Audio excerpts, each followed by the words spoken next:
Tola comes set, delivers on home. This one gets past the catcher, but it bounces off the padding. Here's the play at the plate, not going to be in time. Savoy beats the throw. Bottom of the 10th, C.J. Brown with the 1-2 count. This one hit into the air. Carson Case racing in, shielding his eyes from the sun. He makes the catch for out number 3, and the Dons are going to the 3C 2A state championship for the second year in a row. On the ground over to Nielsen. He'll go home with it. High throw for Taylor. He plies the tag, and they gun the runner at home. The 3-2. Drives this into right field. One run touches home plate. Here's the throw from Milto. They send Del Villar. The relay, not going to be in time. It gets away from the catcher. 5-3 is the score. Drives this well into right field. Rodriguez not going to even go back. It's a 2-run blast for Tommy Gooden. Barons on top, 3-2. First and second, 2 outs. Here's the first pitch to Ornelas. No, it's a jump move over to second base, and caught in no man's land is Savoy. Here's the payoff pitch from Gonzalez. Ring him up. Strike 3 called. Fujiwara goes down. Backwards K for out number 3. It's the final week of the regular season as your Academy Barons have 4 remaining games on the summer season, and they currently find themselves in a race for the final playoff spot. My name is Noah Alvarez. Thanks for tuning in wherever you may be tuning in from. It's a must-win game tonight for the Barons as they take on the Arroyo Seco Saints, who currently hold the final wildcard spot and are 2 games ahead of the Barons in the latest standings. The Barons are winners of 3 straight games, and coming off a 7-5 road victory over the Saints this past Sunday. The Barons are led by manager Kenny Landreau, with assistants James Bishop, Lorenzo Gray, Tank Kazarian, and pitching coach A.J. Monterez. The Saints are heading in the opposite direction. They've lost 6 of their past 7 games. They are led by manager Aaron Milam, with assistants Armando Lomeli, Fred Puderith, Matt Stone, and Aaron Traylock. Some players to keep an eye on in tonight's match. For the Academy Barons, keep an eye on left fielder Antonio Lujan. He has hits in back-to-back games, including a 4 RBI performance against the Philippines baseball group this past Saturday evening. Look for him to make an impact as he bats 5th in the lineup this evening for the Academy Barons. And for the Arroyo Seco Saints, keep an eye on 2-way player Cody Turner.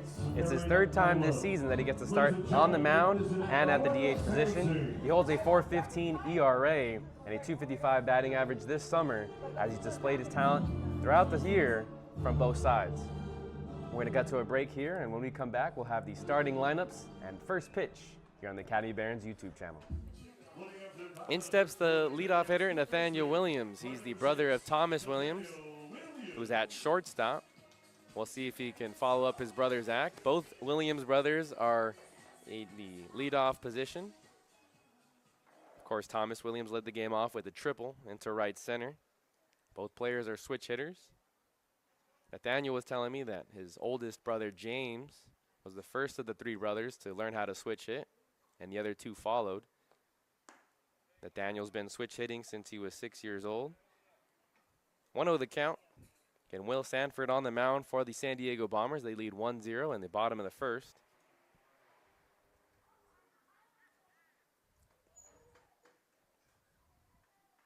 From the windup. Second pitch misses outside. Williams started 34 games for the Santa Ana College Dons this past spring. Had to play all over on the field. 16 starts in left field, 7 at third, 7 at first, 1 in center field. Empty on the swing there. 2-1 the count.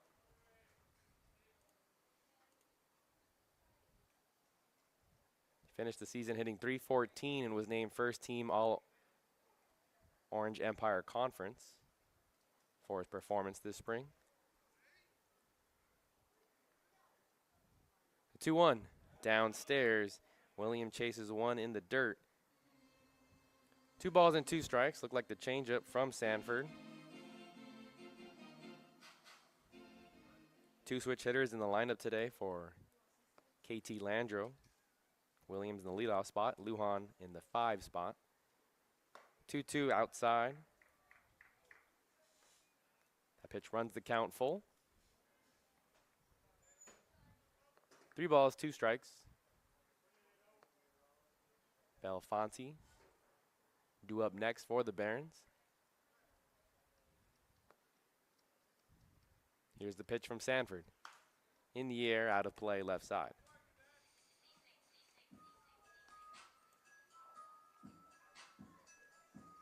Wind blowing out towards right field. Pretty cloudy day, which makes it rather humid here in Southern California. Temperature did reach 81, but felt a lot warmer than that with the humidity. Currently at 75 degrees. The 3-2. Williams can't catch up to the fastball. A first strikeout victim of Sanford. One out here in the bottom of the first. Again, Barons are 8-19, and they need something to go their way here in the month of July. They're currently 1-9 in the month of July. Their only win in the month came on the road at Santa Barbara. It was a 3-0 victory back on July 3rd. That was the last time they were victorious in a game. They lost 21-5 yesterday to the San Diego Waves, who also play in the Western Baseball Association. Belfonte watches the first pitch, missed downstairs. 1-0 the count. Belfonte played this past season at Golden West College. Drives this into left field, right over the glove of Thomas Williams. And it's a one-out single here.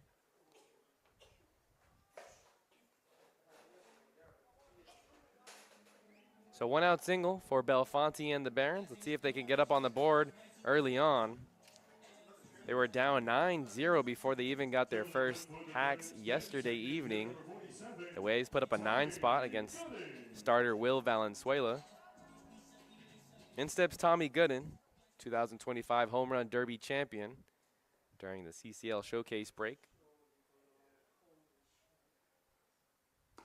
He was one of 5 Barons to represent the team in the CCL Showcase game. He also participated in the Home Run Derby and came out victorious. Put up 18 home runs as he's down 0-1 in the count.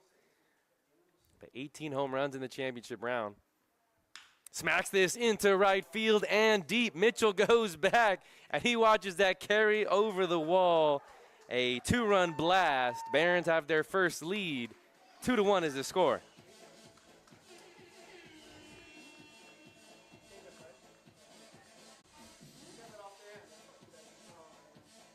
Home run number 6 on the year for Tommy Gooden. 99 miles per hour off the bat. Traveled 381 feet. The Barons have their first lead in quite some time. A 2-1 lead here with 1 out in the bottom of the first. We saw Tommy Gooden do a lot of that. Wednesday evening, both in the Home Run Derby and all season long, really. We've seen him hit balls over that right field wall during batting practice. Typically get here early to set up, and watching Tommy Gooden swing the bat's always a treat. 2-1 is the score. Base is empty for Jason Del Villar. Another player with some power. Put one over the left field wall yesterday. A 3-run home run. In the bottom of the 6th. Del Villar was also a member of the CCL South team on Wednesday evening. Pitch runs inside. 2-0 the count.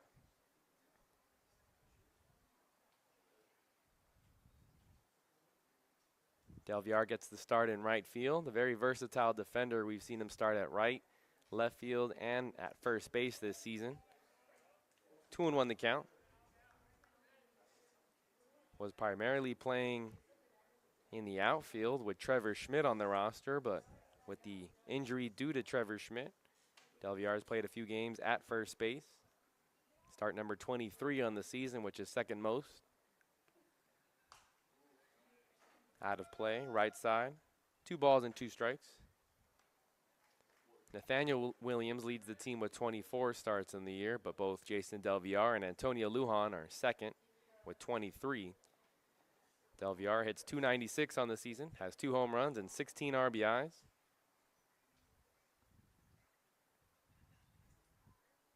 The 2-2 from Sanford. Breaking ball on the ground towards Rocha. Comes up with it cleanly. Over to first in time, out number 2.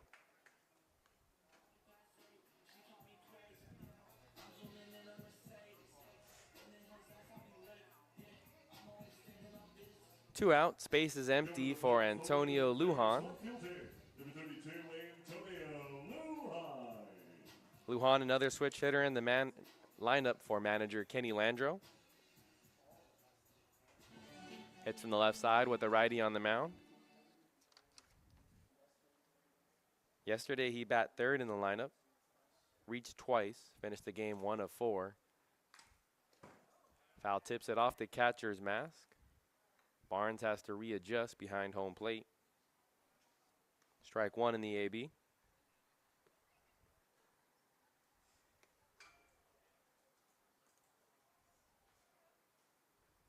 Lujan hitting .231 on the season. He does have a home run. Came on the very first game of the season against the Bombers. Opening night. Big hack, but a miss there.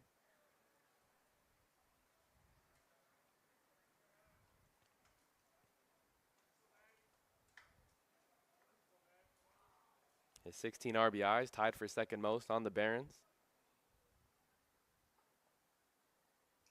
The 0-2. That's strike 3 on the edge of the zone. Lujan can't believe the call there by the home plate umpire, but that retires the side. Barons do take their first lead, as they lead now 2-1 thanks to the 2-run home run by Tommy Gooden. On to the top of the second, we'll see Gianluca Finelli lead things off for the Bombers when we come back. Avery Lane has had a productive day on the mound here for LMU, going back for his 6th inning of work. Top of the 6th, Lions lead 6-1. We're going to cut to all the strikeouts that Avery Lane has had here in the outing. He picked up his first in the first inning. He set down 2 via the strikeout back in the second, and has had 1 each of the innings in the last 3. One of his better outings on the year. 6 Ks through 5. As the first pitch to the number 3 hitter, Hudson Shoup, in for strike 1.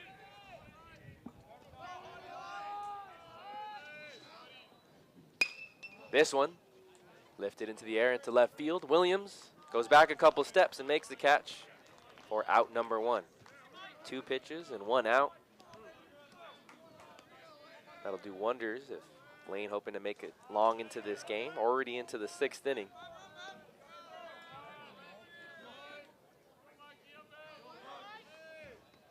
Now batting number 5, Mikey Bell.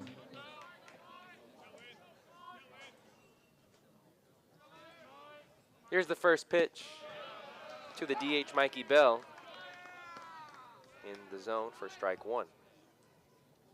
Did a nice job of mixing up the breaking ball and the fastball. Throwing it for strikes early in the count. Working backwards as this one's delivered downstairs. 1-1 the count. Keeps the hitters off balance.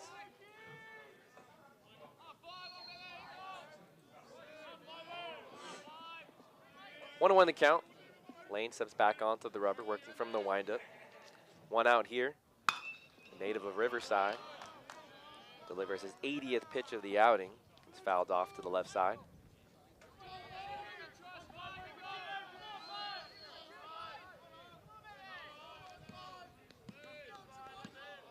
His longest outing of the season came against Tarleton State back on March 16th. Went 7 2/3 of an inning. Another foul ball. Keeps the count at 1 ball and 2 strikes.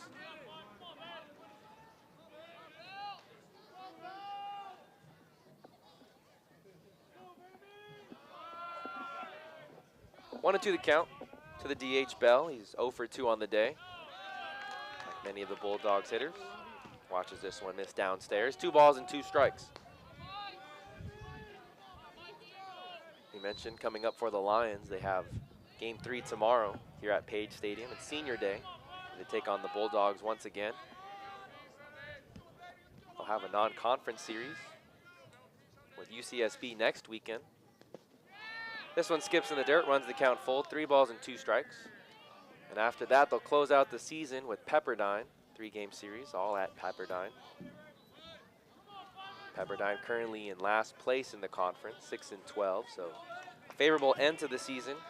A chance for LMU to pick up some wins and some momentum into the West Coast Conference tournament.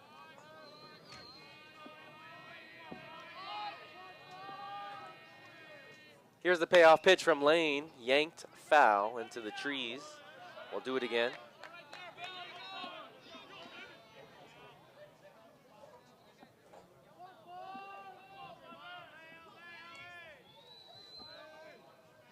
One in the inning.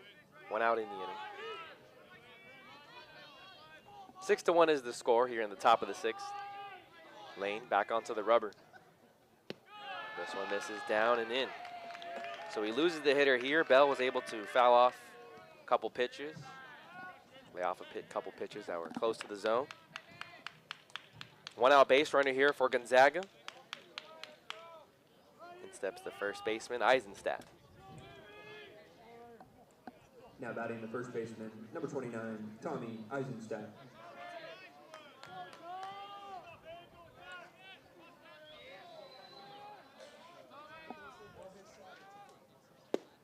Check this swing there, but home plate umpire says it's ruled to strike regardless.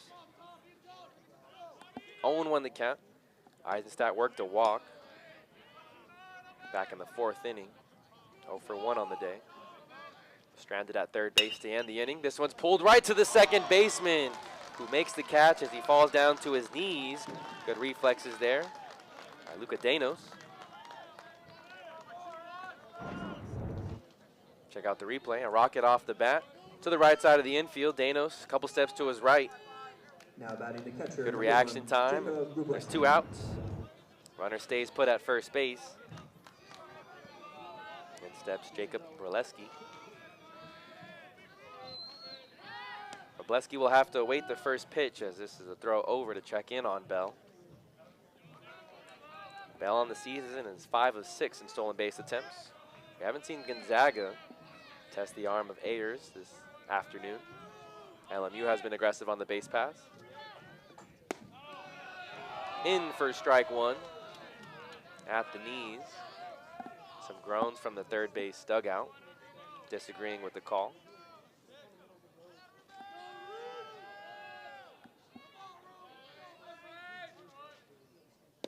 Second pitch of the at-bat sweeps outside. 1 ball and 1 strike.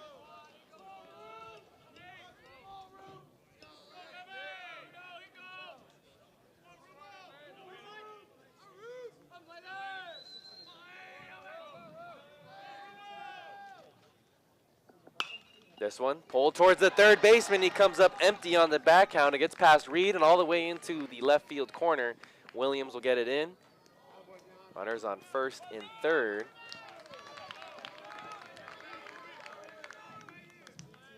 Looked like Reed had a chance to backhand it. We'll see this replay here. It's not enough reaction time down the third base line. The right fielder, number 37, Sam Stem. There's runners at the corners. Inning will be extended here. Lane's currently at 90 pitches now. Another hit for the Bulldogs. Lions are out hitting the Bulldogs 10-5. First pitch swinging and Stem comes up empty.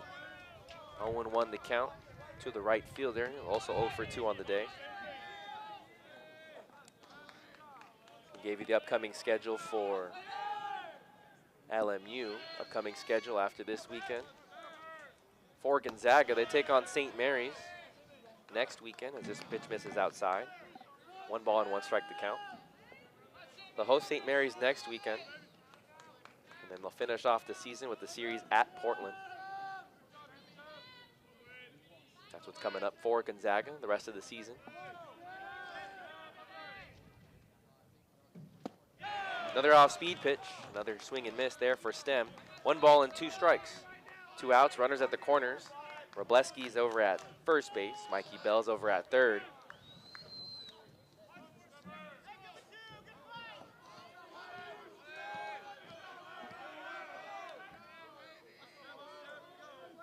Lane looking to get out of this jam. And he sets him down via the strikeout. That's strikeout number 7 of the outing. And one of the biggest ones there as he keeps the Bulldogs off the scoreboard here in the 6th. Get down and away. Stem couldn't make contact. We transition to the bottom of the 6th. 8-9-1 due up for the Lions after this break. I'm standing here with Alejandro Torres, the player of the game, after the Barons pick up a big victory over the Philippines. You finished tonight 2 of 5 at the plate and a big triple. You have 5 hits in your last 2 days. What's been working for you at the plate lately? Really, it was going home during our off day, kind of getting my mind right, going back to the basics and trusting and believing in my coaches and my teammates telling me keep swinging it, and really paying attention to my adjustments like Bishop preaches. Like I said in the interview a couple weeks ago, preparation, mentality, adjustments. Adjustments was the thing I'm lacking, but I think I'm starting to pick it up for the end of the season. After that loss Thursday, you guys have bounced back, 2 straight wins. Why are the Barons playing so well right now? Oh, we're just heating up. I'm calling fire tomorrow. We're going to get 3-peat tomorrow. Again, that's Alejandro Torres, player of the game after the Barons defeat the Philippines group 19-5.